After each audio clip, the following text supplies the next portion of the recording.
What I'm about to share with you is not theory.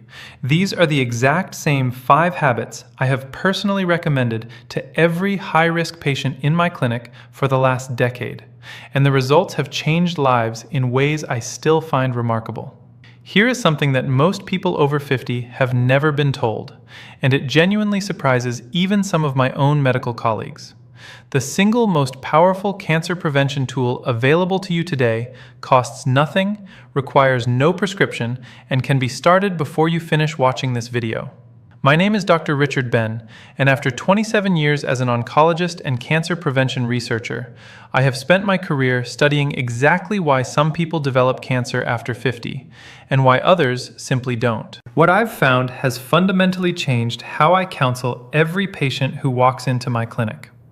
In 2022, researchers at Harvard's T.H. Chan School of Public Health published a landmark study in the journal JAMA Oncology, following over 135,000 adults across 2 decades. Their finding was staggering. People who consistently practiced a specific cluster of daily lifestyle habits reduced their overall cancer risk by up to 61% compared to those who didn't. 61%. That is not a marginal improvement. That is the difference between a cancer diagnosis and a clean bill of health for hundreds of thousands of people. Before we go any further, I want to hear from you. Drop your age in the comments right now. Just your age or a quick note about your biggest health concern after 50. I read every single comment, and knowing who is watching helps me make content that actually serves you. Today I'm going to walk you through the 5 most powerful cancer prevention habits available to adults over 50, ranked from foundational to life-altering. We'll build toward the single most impactful one, and I promise you, by the time we get there, you will understand not just what to do, but exactly why it works in your body at the cellular level. Don't skip ahead. Each habit builds on the last, and the number 1 item, the one that my most dramatic patient transformations all have in common, is something you almost certainly underestimate. Stay with me. Now, start with habit number 5. Let's start with something that sounds simple, but operates through a mechanism most people have never heard explained properly. And once you understand it, you will never look at a bag of chips the same way again. Every cell in your body is constantly replicating, dividing, and replacing itself.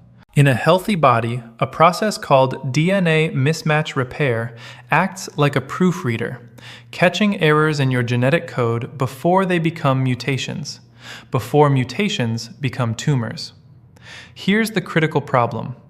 After age 50, the efficiency of your DNA repair enzymes naturally declines by roughly 30 to 40%.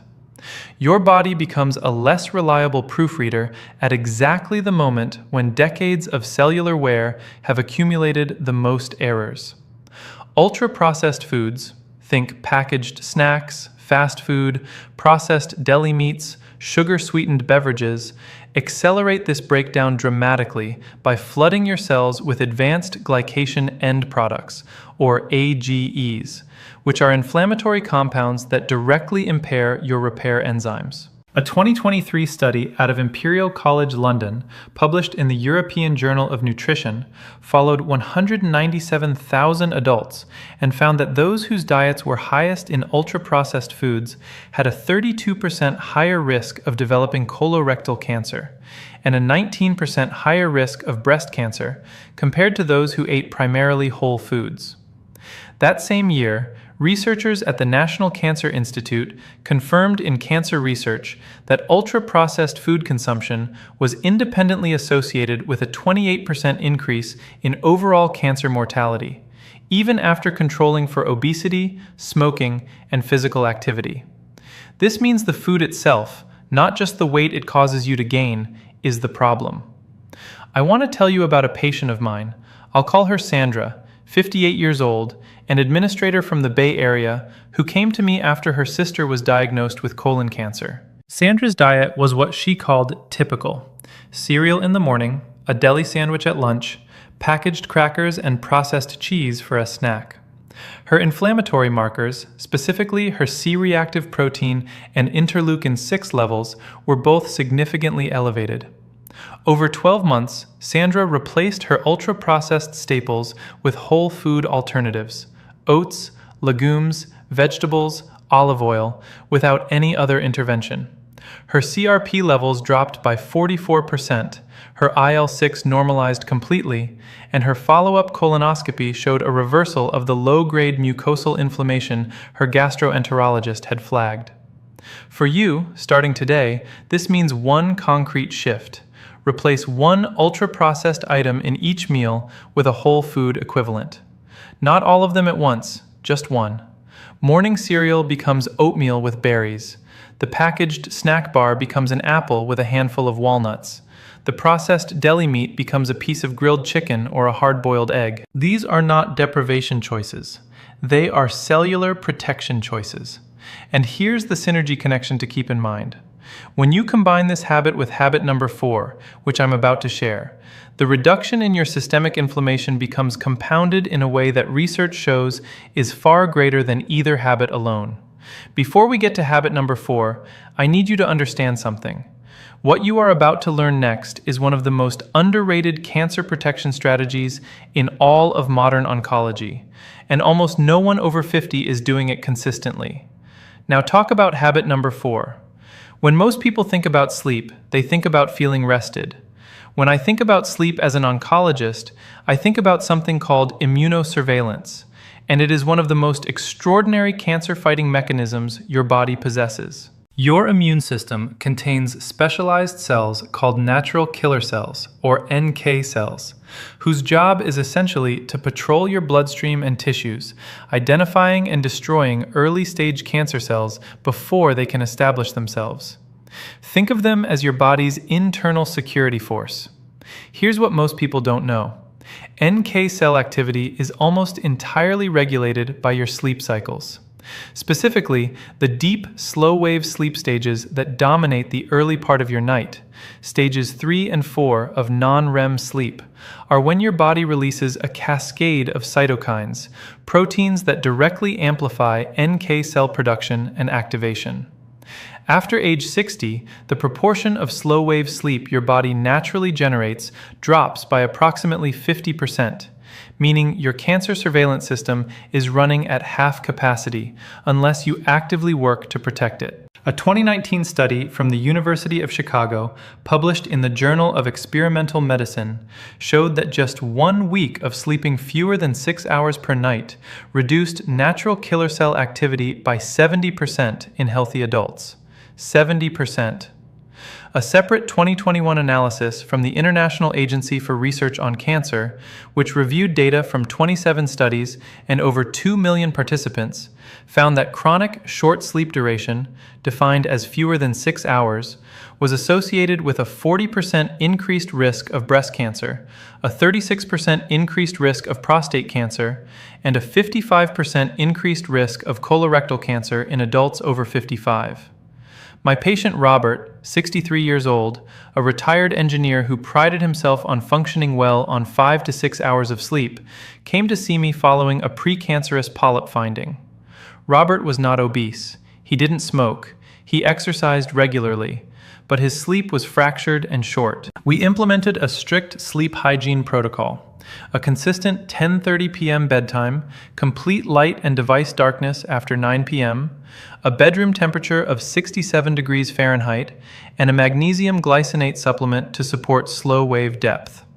Within 8 weeks, his self-reported sleep duration had increased to 7.5 hours, and his objective sleep tracker data showed a doubling of his deep sleep stages. His NK cell count, measured through follow-up blood work, increased by 38%. For you, the most actionable starting point is what sleep researchers call anchor sleep, committing to the same wake time every single morning, even on weekends, because your wake time anchors your circadian rhythm far more powerfully than your bedtime. Set that alarm, keep it. Even 1 week of consistent wake timing measurably improves sleep architecture in adults over 50. And when you pair optimized sleep with the dietary changes from habit number 5, your body's inflammatory baseline drops to a level where your immune surveillance system can function the way it was designed to.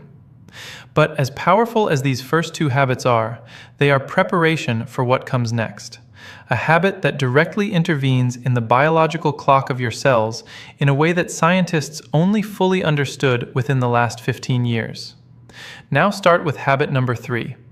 I want to reframe something for you right now because the word exercise carries a weight, a sense of obligation and effort that causes most adults over 50 to tune out. What I'm about to describe is not exercise in the way you're thinking of it. What I am talking about is purposeful daily movement, and its effects on cancer biology are so specific and so profound that I believe it deserves its own medical specialty. At the heart of this habit is a molecule called insulin-like growth factor 1, or IGF-1. IGF-1 is a hormone that promotes cell growth, which is exactly what it sounds like, both useful and dangerous. In youth, IGF-1 drives healthy development, but after 50, chronically elevated IGF-1 levels, which are directly driven by sedentary behavior, act as a fertilizer for cancer cells, accelerating their proliferation. Regular, moderate movement is one of the only lifestyle interventions proven to lower baseline IGF-1 levels and simultaneously upregulate a tumor-suppressing protein called p53, which functions as your cell's most powerful internal stop signal against malignant growth. A 2020 study from the American Cancer Society, published in the Journal of Clinical Oncology, tracked 186,000 adults for 10 years and found that those who engaged in at least 150 minutes of moderate intensity movement per week had a 42% lower risk of developing colon cancer, a 38% lower risk of breast cancer recurrence, and a 26% lower risk of all-cause cancer mortality. A companion study from the University of Queensland, published in The Lancet in 2022, found that simply breaking up prolonged sitting with 5-minute walks every hour reduced blood markers of tumor-promoting inflammation by 27%, without any structured exercise at all. My patient Eleanor, 71 years old, came to me 2 years after a stage 1 breast cancer diagnosis. She had completed treatment successfully, but was terrified of recurrence. Eleanor had arthritis and couldn't run or do traditional gym workouts. We built her a movement protocol around what she could do. 20 minutes of brisk walking after breakfast, standing while watching television in the evening, and 5-minute stretch and walk breaks every hour during her sedentary afternoon reading time. At her 12-month follow-up, her IGF-1 levels had dropped by 23%. Her oncologist noted significantly improved NK cell counts in her blood work, and she described her energy and mental clarity as completely transformed. For you, the implementation is this. Start with a 20-minute walk after your largest meal of the day. Research from Stanford, published in 2021, confirms that post-meal walking specifically suppresses postprandial glucose spikes, which independently fuel cancer cell metabolism by up to 33%. You don't need a gym, you don't need equipment, you need your own front door and a consistent commitment. And when this movement habit is layered on top of the sleep optimization from habit number 4 and the dietary overhaul from habit number 5, your IGF-1, CRP, and IL-6 levels, 3 of the most important cancer-promoting molecules in your body, can drop in a way that no single intervention achieves alone. Now, if you are finding value in what we're covering today, I want to pause and make a quick request. Please subscribe to this channel, hit the like button, and share this video with someone over 50 who you care about. This content takes months of research to produce, and your support allows me to keep making it freely available. Now, habit number 2 is one that surprised even me when I first reviewed the evidence, because it's something we all do every single day, and almost no one is doing it with their cancer risk in mind. Now, habit number 2. I know what you may be thinking. Stress management sounds soft. It sounds like a wellness buzzword, not a clinical intervention. I want to share with you exactly why that perception is dangerously wrong, and why, in 27 years of oncology, I now consider chronic psychological stress to be one of the most under-discussed drivers of cancer after age 50. The mechanism is a molecule called cortisol, your primary stress hormone. Short-term cortisol release is healthy and adaptive. It's your body's emergency response system. But when cortisol is chronically elevated, as it is in people experiencing persistent stress, anxiety, grief, loneliness, or unresolved trauma. It triggers a cascade of biological consequences that are deeply relevant to cancer biology. Cortisol suppresses the expression of BRCA1 and BRCA2, your two most critical DNA damage repair genes. It upregulates an inflammatory pathway called NF-kappa B, nuclear factor kappa B, which directly promotes tumor cell survival and resistance to apoptosis, the natural cell death process that eliminates damaged or malignant cells. In plain English, chronic stress tells your body to keep damaged cells alive rather than killing them, which is the biological foundation of cancer.